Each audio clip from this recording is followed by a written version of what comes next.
मारी के बम चिलम रे रे रे रे डीजे पतबे हिलम रे मारी के बम चिलम रे मारी के बम चिलम रे रे रे रे डीजे पतबे हिलम रे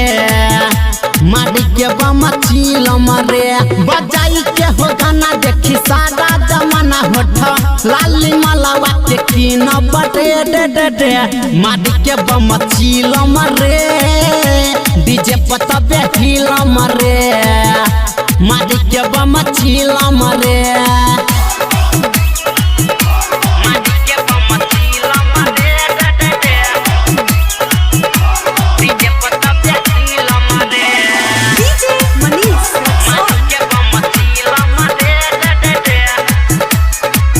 हटे लइका जवान संग जाता हो बहाटे संग में बुढ़ाऊ चाचा हटे लइकी बहुडिया नाचत बिया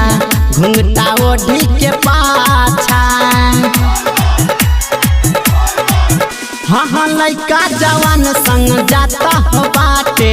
संग में बुढ़ाऊ चाचा हटे लइकी बहुडिया नाचत बिया घुंघटा ओढ़ी के पाछा चटे भगती के सुरा हो जाला दुख दूर हाला नाही सीतम रे रे रे रे मारी के बम चिलम रे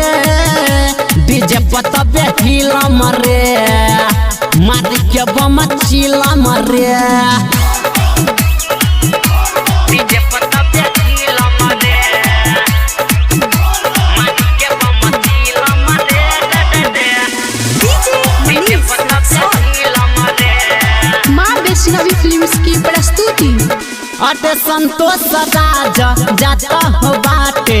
खुशबू के संग देव घड़वा रे अटे झूमा के नाची ओकरा संगे ओ करेला भड़वा रे हाँ संतोष राज जाता हो बाटे खुशबू के संग देव घड़वा रे अटे झूमा के नाची ओकरा संगे ओ करेला भड़वा रे ऋतिक सरोज के सपनवा पूरा करी बाबा मनवा आज खुशी से पैसा छीटम रे रे रे रे